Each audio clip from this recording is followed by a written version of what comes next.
The Philippines is a good place to be a woman. We've had 2 female presidents and come in the top 10 most gender-equal countries on the planet. Happy Women's Month! But some feel one man may be putting all this at risk. Basta daghang kwapa, daghang rape, yun na. Kinsa pa yung unang musugot sa una? So, Senator Ontiveros, what do you think of President Duterte? Really? Yeah. I try not to think of him. Yeah. Senator Risa Ontiveros is one of President Duterte's fiercest critics. What do you think of what he's done for women's rights in the 3 years that he's been in power? He's really rolled them back. The gender sensitivity that, like human rights, like democratization, that we thought was a value that had been internalized by Filipinos and institutionalized in government, have been shockingly attacked systematically, consistently, and exposed as not as strong as we thought they were. But Duterte has also spoken out in support of laws designed to fight gender bias in the country. So what's going on? Like, from the outside, it does seem like he has some tendencies to support programs for women.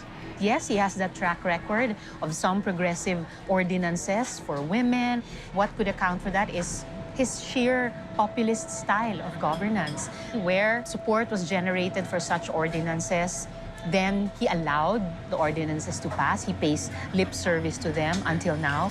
And yet, speaking of lip service, he says a lot more that's harmful to women than that is supportive of us. He has normalized sexism and misogyny. But can one man really have that much of an impact? Maraming hamon sa ating mga kababaihan. And how are women reacting to this era of toxic masculinity?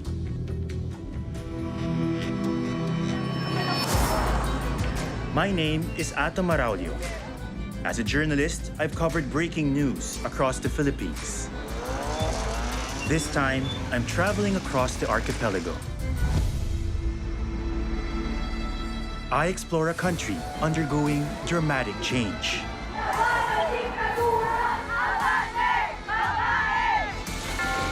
I want to uncover the stories behind the headlines. It's quite haunting. The place is completely abandoned. Kaya sa tutusin ng pagkabaw kung makikita nila kami. And meet with the Filipinos who are transforming the nation. Tuloy ang laban. She's like a lethal ballet. To decipher what makes this country tick. Shucks. That is insane. In this episode, I meet women from all walks of life, from politicians and protesters Rise for women's dignity! to breadwinners and beauty queens. Muna yung main goal is to be the next Miss Universe. I want to explore the influence Filipino women have on our society in a time of overt misogyny. Sa ngayon, hindi na po ako sa kanila natatakot. Sila po dapat matakot sa amin.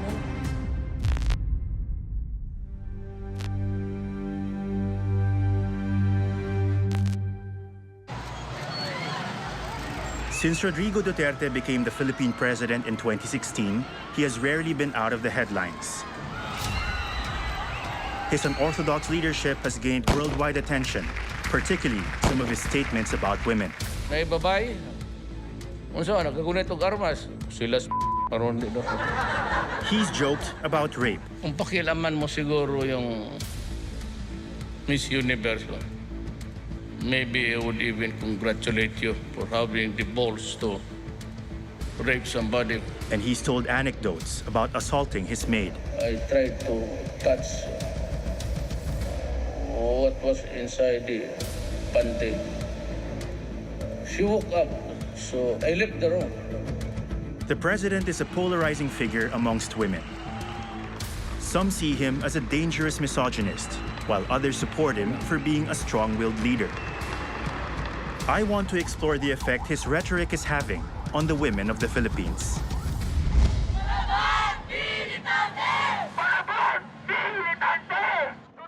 What better place to start than the annual Women's Day March in Manila? This worldwide movement is mainly for gender equality, but in the Philippines, it essentially manifests as an anti-Duterte rally. Basta ang ano natin, maximum 12:30. Jom Salvador is Secretary General of a women's rights group and one of the key organizers of the march. Excuse lang po. Excuse lang po, excuse lang. Ayun, Joms! Kamusta? Itong International Women's Day, Joms, taon-taon naman ito nangyayari. At meron tayong march every year. Ano yung kaibahan nung pagtitipon-tipon ninyo ngayong taon? Siguro ang iba talaga ngayong taon, yung the greater need na magkaisa, to unite against yung mga issue at nagpapahirap sa kababaihang Pilipino, yung toxic masculinity at misogyny na ginagamit definitely has gotten worse. If you compare yung isang babaeng nare-rape kada isang oras ngayong taon doon sa statistics over the past decade bago si Duterte, nag-increase dun sa 3 taon ba naman na bugbog ng panglalait, rape jokes, na-embolden yung mga perpetrators. Wow. While many contributing factors could account for this increase, it also shows the power that the words of our leaders can have.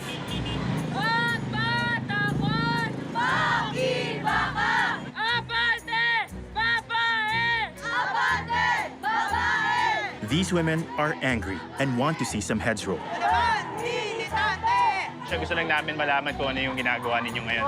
So mga nakasulat po dito, yung mga issues ng mga kababaihan. Oo. Isa-isa natin siyang tatanggalin, bawat sektor, ang bawat kababaihan, babagsak ang ulo.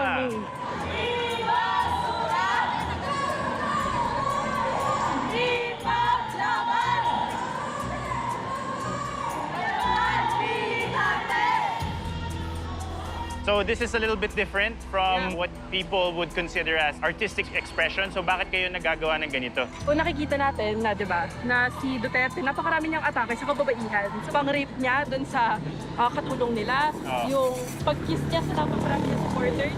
Napakarami nating dahilan, di ba, para mag-alsa. Pero kaya ito yung forma na pinili namin. Despite these charges, the latest polls state that 78% of women are satisfied with Duterte's presidency. He was even praised by Human Rights Watch for ordering full access to family planning in defiance of the strong Catholic Church in the Philippines. Rise for women's dignity! Rage against misogyny! So today is not just a day for us to celebrate, it's also a day for us to rally against the misogyny. Joms, may mga babae na very expressive pa rin sa kanilang support of the president. And even when they don't agree with some of the things that he says about women, they always say, oh, but that's a small thing. He's doing a lot of good things. So in the balance sheet, ika nga, parang it's still, overall, it's a positive. Are you missing the bigger picture here? Maybe he's doing good, and this is just like a small part of his personality that we should just, accept as part of who he is, and maybe we can move forward. Ang problema dun sa ganyan, Atom, kapag sinabi mong maliit na bagay lang yung pagmamaliit sa kababaihan, yung pag-alipusta sa kababaihan, then you fall into the very concept that women are, worth every humiliation, every violence, every discrimination that women in the Philippines and the world over are experiencing. You are, bahagi ka na nung sistema na nagpe-perpetuate ng ganitong pag-aapi sa kababaihan. So I guess it's coming from a point of view na kahit pa yan rape joke, o kahit pa yan maliit o maikling statement or remark, but you're contributing to the patriarchal view that women ay pwede mong gawin yan sa kababaihan. Right. Talagang we're very conscious to point out and call out President Duterte whenever he makes a remark na misogynist or anti-woman, kasi ayaw naming ang bagong normal ay pang-aapi sa kababaihan. Tama na! Sulong kababaihan! Tama na! Sulong kababaihan! While for some, his rhetoric is impossible to ignore, you don't have to travel far to find his supporters. It's midterm election season in the Philippines, and across town at a pro-Duterte rally, the mood is quite different. Kayo po ba, mga supporters po ba kayo ni President Duterte? Hardcore supporters?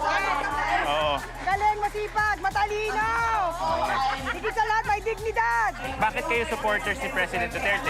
Siyempre ngayon po na siya na po yung Pangulo. Marami na po nagbago. Marami na po napatunayan si Duterte na talaga po support natin siya. At makakaasa kayo na pagbalik ko sa Senado, itutuloy ko... Speaking at the rally is Cynthia Villar, a senator and long-term political force in the Philippines. She campaigns on the platform of economic empowerment for women. She is also a supporter of the president. Itutuloy ko pa rin ang programang yan at magbibigay pa ako ng mas marami at mas magandang livelihood para sa ating mga kababayan. Magandang umaga sa inyong lahat. Senator Villar also helped fund Duterte's presidential bid. I want to find out how she feels now that the man she backed is in office. How do you feel about the role of women in politics at the moment? We're lucky in the Philippines. We have elected two women president. Samantalang sa US, wala pa silang nai-elect na babae. Considering US is a first world country and we are a developing country, di ba? How is it like to be a woman in politics supported by President Duterte?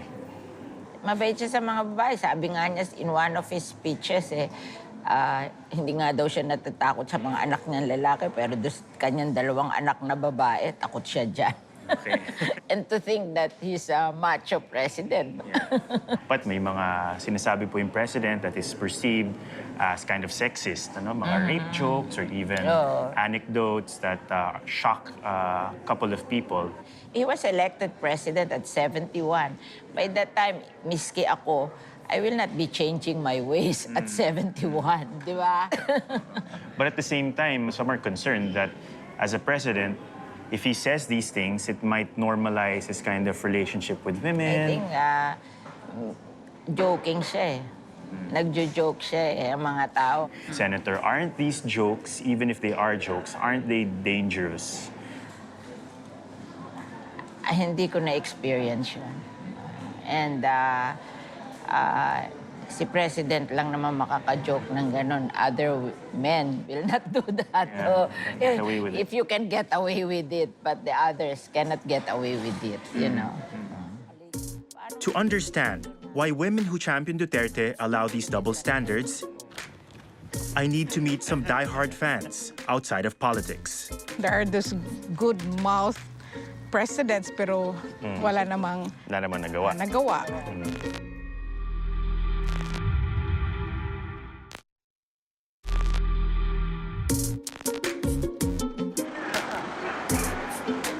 I'm in the heart of Duterte land, the island of Mindanao, where the president is from.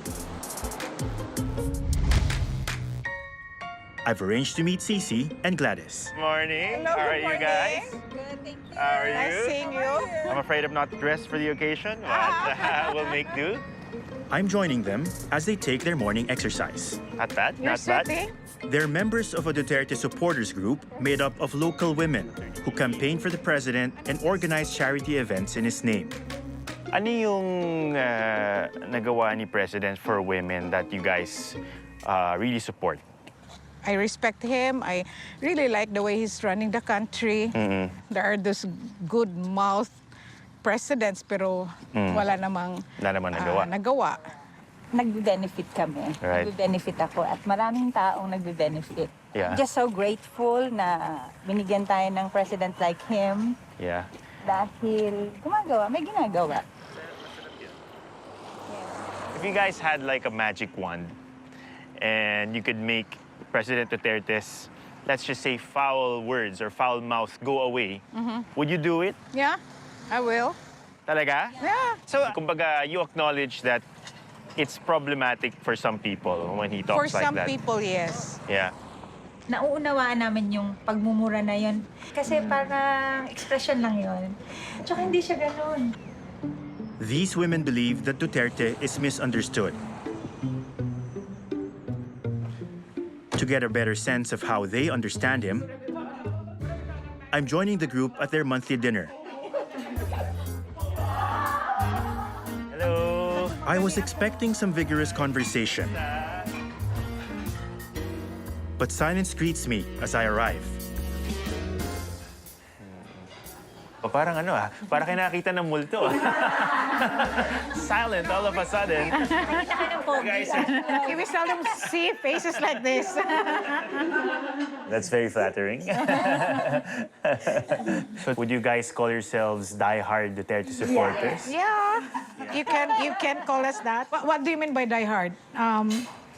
There are things that we don't agree. Oh, is that so? Like when he speaks mga cuss words. Pag nagmumura. Maiinis ako kasi magre-react na naman yung iba. So ako ayokong may magalit sa kanya, magre-react na naman sa kanya. But do you feel that the president sometimes has a tendency to say bad things about women? Like what? Like today, he was quoted in the news as saying that women are in Tagalog, and sorry for saying this at the dinner table, tinawag niyang mga babae or in English at the gathering. Oh, of course, it's not good. Yeah. But maybe it's taken out of context ba? Yeah. But I mean, in other occasions, you know, he makes rape jokes, or he would say, you know, shoot women in the. Oof, that felt strange to say. It's not big deal talaga sa amin. Why?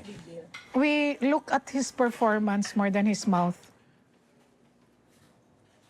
No, kasi, di ba, sa Philippines, alam naman natin lahat na may problema talaga tayo sa discipline.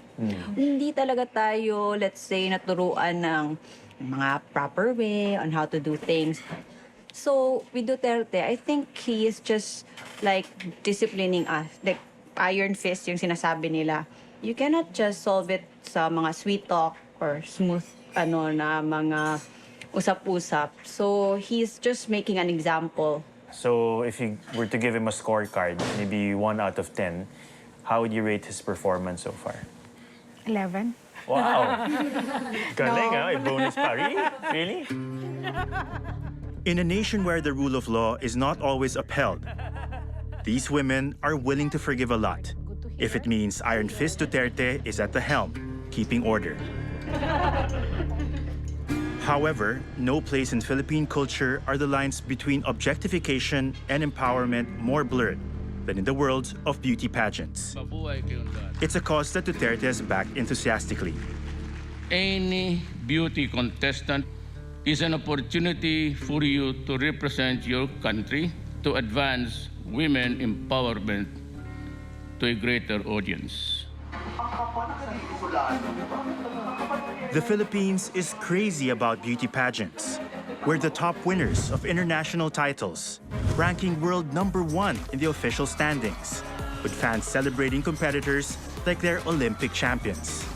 The winners of the top pageants are national icons and have gone on to become politicians, film stars, business executives, journalists, and doctors. But critics feel that pageants are outdated and sexist.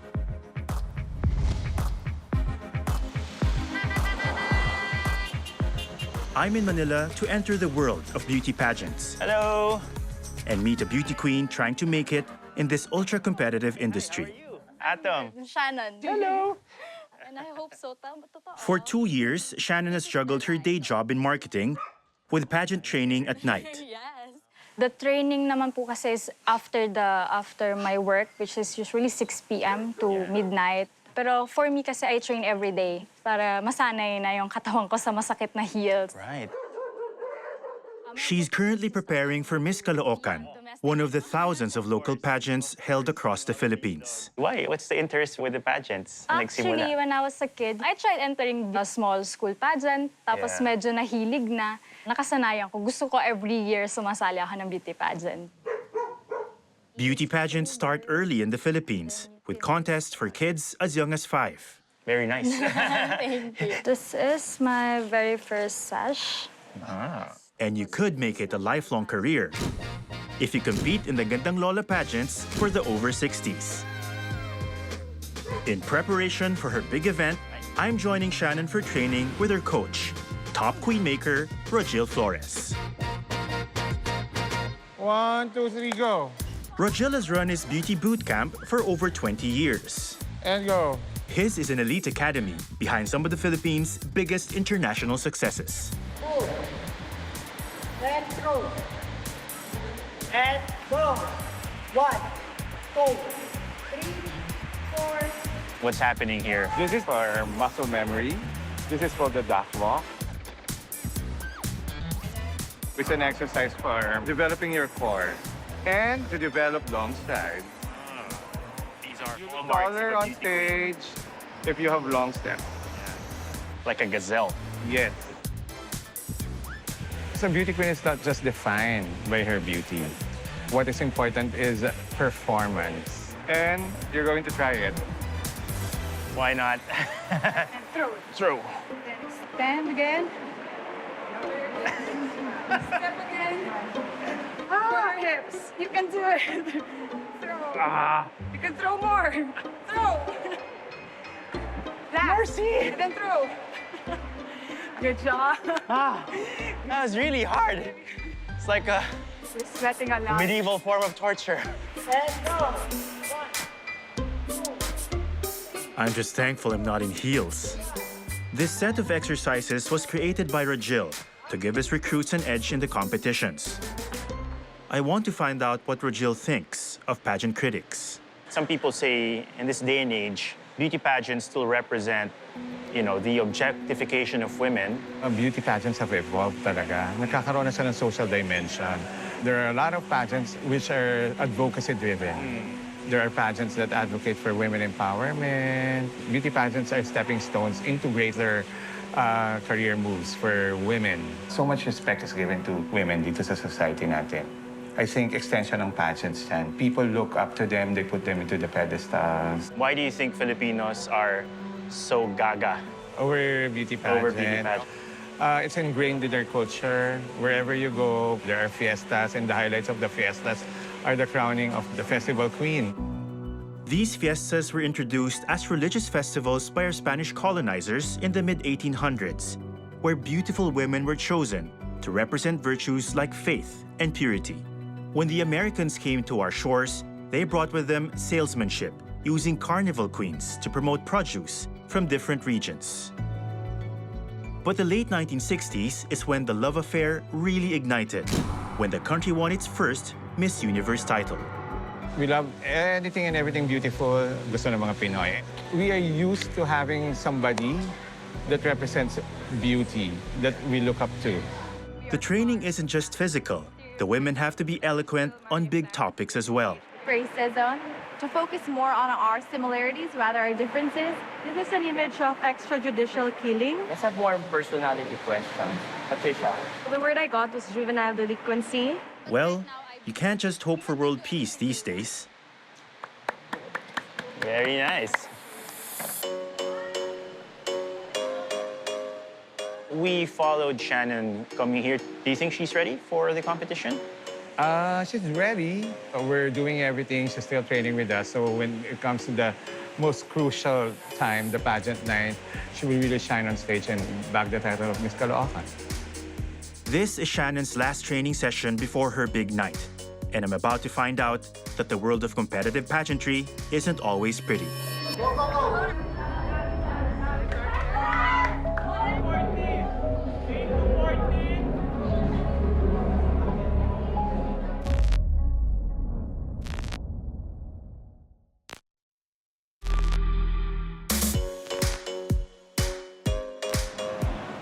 It's the night of the Miss Caloocan beauty pageant, and Shannon's shot at glory.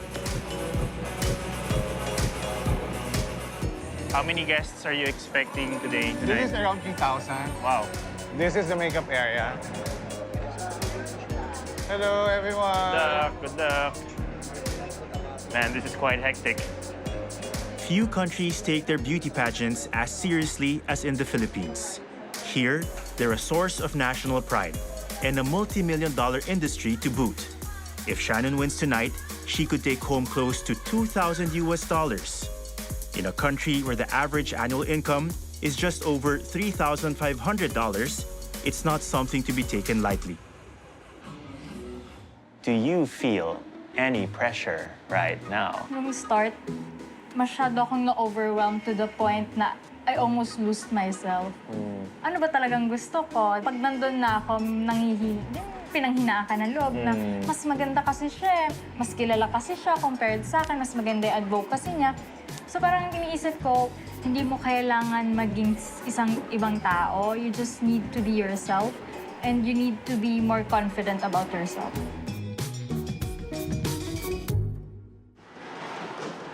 Tonight's show is being broadcast live. If Shannon wins, it would significantly raise her profile in pageantry. For a local pageant, it's quite impressive. Everyone is really riled up and it's infectious. All these girls are ready, and I'm ready. This is Miss Caloocan 2019.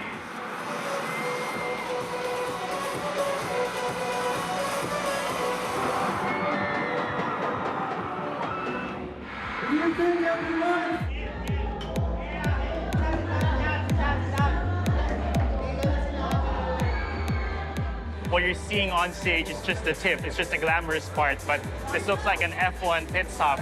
Go, go, go! Everyone!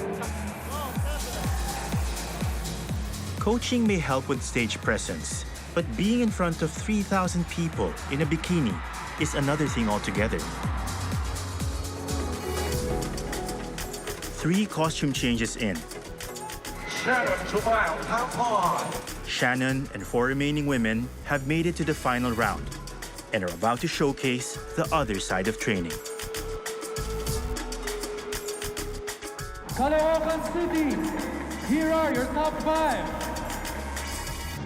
I met different youths that committed criminal cases because they are not educated enough to know what is socially correct.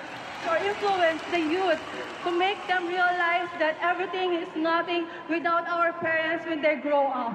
I strongly believe that compassion for animals is intimately connected to a great character. Thank you so much. Candidate number 16. At this stage of the competition, the pressure is starting to get to some of the women. How are you guys? Nervous? Hindi ko siya masyadong nag-buckle ako sa speech ko. Just now, nagkano ka na. Mental block ako. Talaga? Okay lang yan. Don't worry about it. Pwede pang makabawi. It happens to everyone. Yeah. Are you ready? We're down to the last 2, and Shannon is still in the running. Down to the wire. Here we go. We are left with just 2 ladies. I feel nervous. Miss Caloocan, first runner-up is candidate number 21, Zarina Suka from Barangay 1. That means candidate number 16, Shannon Tumat, is the new Miss Caloocan. Miss Caloocan 2019 is candidate number 16, Shannon Jamil Campon. Congratulations! Pakiramdam. Unbelievable. I'm very happy that I won after a long hard work. Yes. It will be my forever dream. Today, it come true. While the rest of the world may question the value of these pageants, for women like Shannon, they're a form of empowerment. And this way of celebrating women is one thing that the majority of Filipinos and President Duterte can agree on. Be the pride of Caloocan City.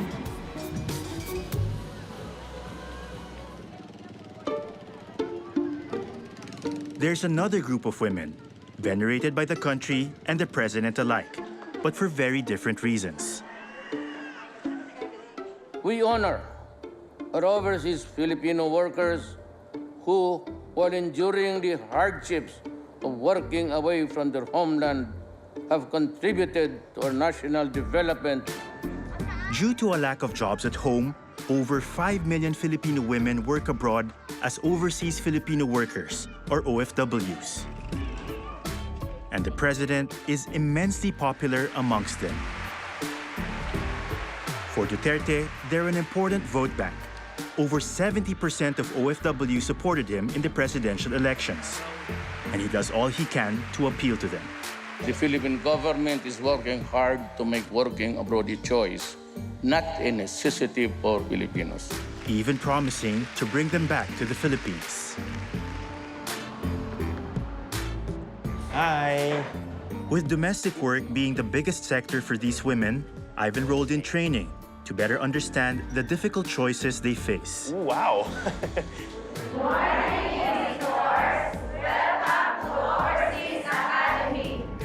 Hello sa inyong lahat. Sige po, upo muna kayo.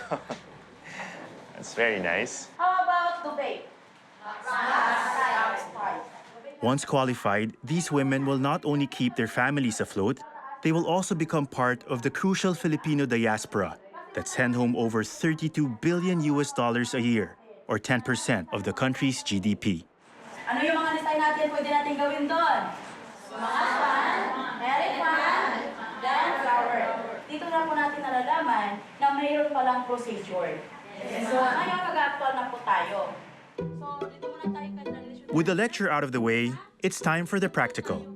How hard can it be? So ito po ay military fold. Hawak. Yan. Okay? Galing. Mother of three, Christine, has already been accepted for a job in Hong Kong. Hawakan niyo po muna dito. Butterfly throw po. Yun po. Ulitin niyo na lang po, sir. Ulitin ko. Sige, sige. What could be simpler? Butterfly.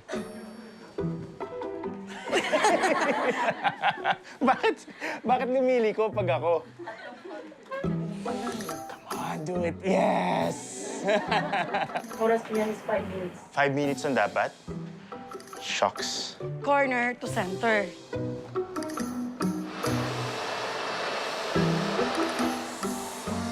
Yes! Ayun naman po. Meron pa? Opo, di pa tayo tapos, sir. Di pa tapos? Yan. 70 women attend this academy. The curriculum trains them to become a sort of domestic superwoman. They learn washing, take foreign language courses, including Mandarin. What is tomorrow? Ming-tian. Ming-tian. Help! Help! One. And how to literally save their employer's life. Sa ulo po muna siya. While women like Christine are a huge economic asset, their absence is sorely felt, with an estimated 9 million children in the Philippines growing up without their mothers. Mahirap bang desisyon yun na iwanan si baby habang nagkatrabaho ka sa ibang bansa? Oo, sir. Yung pong mahirap na desisyon na ginagawa ng isang OFW yung ina. Nila nang hindi sila ang nakapagpalaki na. Pero pangangailangan talaga. Opo. Baliktarin ko, kung kayo po ba may sariling panganap buhay, sariling tirahan, kontento sa buhay niyo dito sa Pinas, na ang alam niyong anak niyo kumakain 3 beses ang araw, kayo ba'y mag-ibang bansa pa? Tama. Ang gusto namin, ang pangarap namin para sa mga anak namin, sila ay makapagtrabaho, makahanap ng magandang trabaho dahil sa tinapos nila at magkaroon ng pamilya na mag-i-stay na lang dito sa Pilipinas. Hindi na nila iwanan yung mga anak nila. We have to improve on the economy. Na balang araw na hindi mo na kailangan bumalik pa dito. Duterte has stated his wish that the current generation of women will be the last to leave home for work. But the number of women leaving the country has continued to increase during his presidency, with over 2,500 departing every day. Many Filipinos from the provinces who choose to work abroad stay in halfway houses in Manila before flying to their country of destination. I'm on my way to meet Janice. She's a first-time OFW who is going to Hong Kong tonight.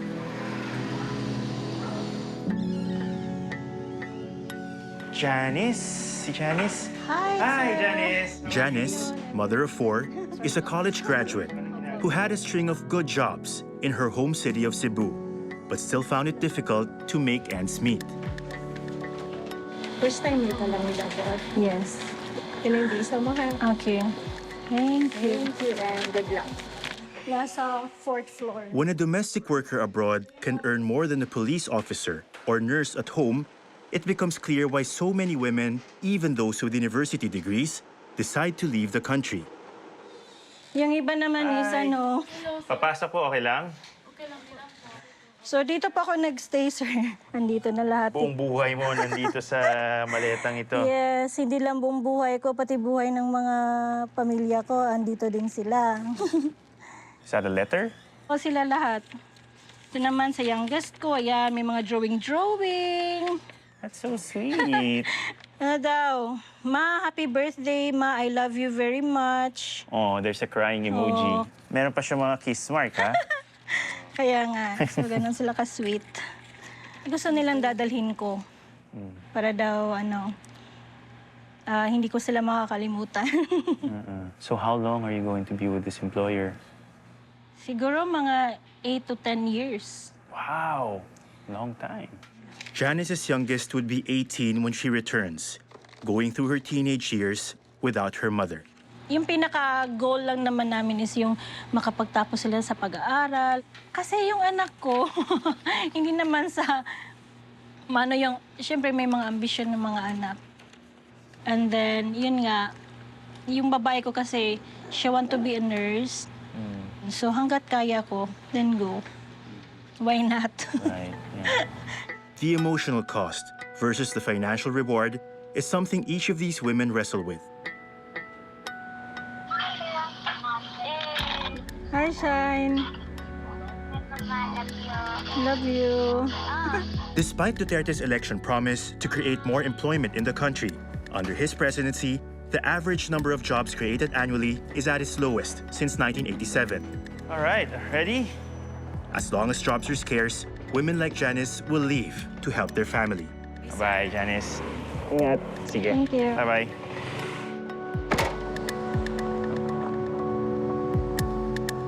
But one election promise the president has been able to keep and implement to devastating effect has left families dependent on their mothers not for money, but for justice.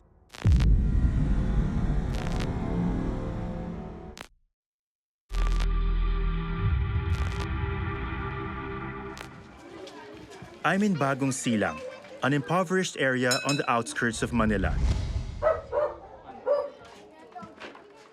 Emily Soriano is giving me a grim tour of the neighborhood. Sino po yung binaril? Si Rocky. Siya po ba yung isa sa mga naunang napatay? Po, siya. Oh. Emily is a mother of 9 and has lived here for 23 years. Ito po, dito po talaga yung unang-unang mga pinagbabaril. Umalis na rin dito kasi involved naman sila sa droga. Dito, Reynaldo dito Bacane. Mismo. Dito siya binaril. Si Reynaldo. Oo. Hitler massacred 3 million Jews. Now, there's a 3 million drug addicts. I'd be happy to slaughter them. President Duterte's so-called war on drugs has been the hallmark of his presidency. And by some estimates, it has left over 20,000 petty dealers, drug users, and bystanders dead. It has had a devastating effect on families in these communities. The dead leave behind impoverished mothers and wives who become the sole breadwinners of their families. And these women are fighting back.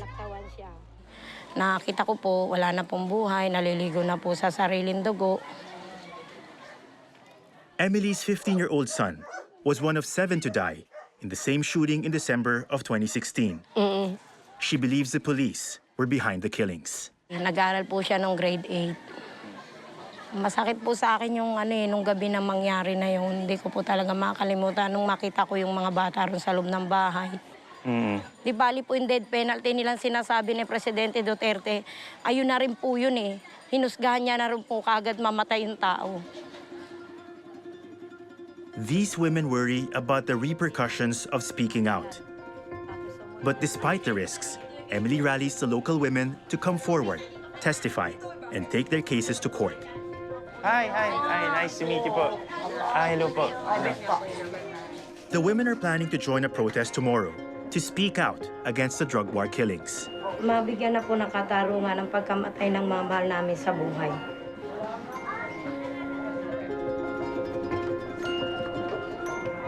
Ako po si Obita Blandos, namatay ng asawa. Yan. Ako po si Sarah Celes, biktima ng 2 kong anak. Yung pong ifa-file na kaso, depende kasi yun dun sa lakas ng kaso mismo. Una nating sinampa nung March or February 2017, yung kay Nanay Mary Ann. Diba? Yung sa Caloocan. Also present is attorney Chrissy Conti, a human rights lawyer who's filing cases for these women, many against the police themselves. Gusto sana natin pilayan kasi yung mga pulis. Mapigilan na... But attorney Conti has also filed a case against President Duterte. Pinaka-mainam, yung sabi natin, pinaka-mainam na avenue would be the International Criminal Court. Uminit po yun di ba? Alam niyo naman si Duterte, pag medyo alam niyang tama or alam niyang tatamaan siya, kumikibot yan, di ba? Crimes against humanity. Yun po yung charge natin sa kanya. I want to get an idea from Chrissy of what these women are up against. Do you see the strength of women in dealing with something as traumatic as this? And does that say something about Filipino society as well? Ang babae, ang ilaw ng tahanan. Yeah. They have a say in everything and anything, down to their children's votes. Right? You know, Very influential in the household. Very. And it's curious, it's the fathers who are supposed to be the pillars of, ano ba to? Haligi ng tahanan. Yeah, they're the strong men, and they fight for you. Defend the family. But it weren't the men who came up first to rise up, especially these. It was the women who said, I need to do something about the killing. They were the ones who were decisive enough to bring the stories of their relatives to the public. Right. So it took a lot of guts on their part. What about justice? Do you think that it's possible for these people? One thing that we should first try to determine from all of them is what is their definition of justice. So their notions range from justice is just knowing what happened to my son to I want Duterte in jail. Okay. But for all of these notions, all of them believe that Duterte is in some way responsible for these killings. Will they really achieve justice? Will they really get it? I can't really promise in this system. Before leaving Bagong Silang, I called in on Sarah, who has only just joined the movement. Hola, Sarah. Kamusta po kayo? Since the murder of her 2 sons, she alone cares for her 12 grandchildren. February 6 yun, pinatay yung anak ko nga, isa yung panganay, yung Almon. Dikli ng isa naman, August 13. Sarah's younger son was summoned to the police station, never to be seen alive again. Dito na sa morgue, sa may, sa may, doon na pagkita ko sa anak ko, may luha dito sa mata. Ang tama dito, tagos dito. Ano yung klase sa kwan na, sobra pa sa hayop ginawa nila.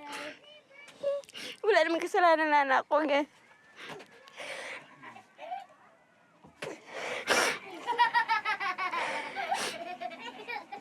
Bakit po kayo nag-member? Anak ninyo, hindi po ba kayo natatakot? Hindi ako natatakot. Hindi talaga ako natatakot. Basta mabigyan ng siyang 2 ko anak. Pero yung mga responsable po dito, kaya pong pumatay. Hayaan mo sila. Bahala sila kung patay nila. At least alam na kung sino may gawa. Kung ano mo kasing takot mo, wala. Manahimik ka lang, masiraan ka lang ulo.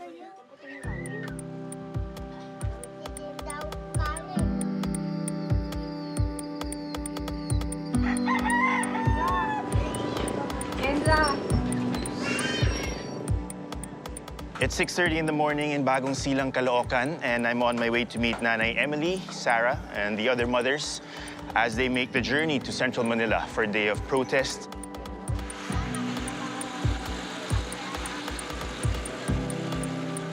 Tapos kailangan kong i-post talaga tong mga nanay na to, kasama ko sila. Kasi lagi ko nga sinasabi sa kanila, huwag kayo nawawala ng pag-asa. Matagal man yung kaso natin, 20 years, at least mabibigyan pa rin ng katarungan. Yun naman ang inaano ko sa kanila. Para sa amin po itong laban na to. Itigil ang mamamaslab! Taluhan ipaglaban! Makibaka! Women in the Philippines have always played a crucial role in seeking justice. From the fight against Spanish and American imperialism to the 1986 overthrow of a dictator that led to the country's first female president being installed in office. We're seeing a big group of policemen here, and they've just brought out their shields, and it's just a strange sight to see for what essentially should be a peaceful rally. Ngayon ay lumalaban! Hindi po ba kayo natotrauma kapag nakakita ng ganito karaming mga pulis? Sa ngayon, hindi na po ako sa kanila natatakot. Sila po dapat matakot sa amin. Hindi po kami ang dapat matakot ngayon sa kanila. Makibaka! Tao ang bayan! Ngayon ay lumalaban! Like the women before them, these mothers, through the same brave descent, show their belief that they can better the Philippines. From the family unit right up to the highest echelons of government, the women of this nation have forged our identity. They are unbowed by this era of overt misogyny, choosing to counter it with the fearless grace of Filipino women through the ages. And their strength is more palpable than ever.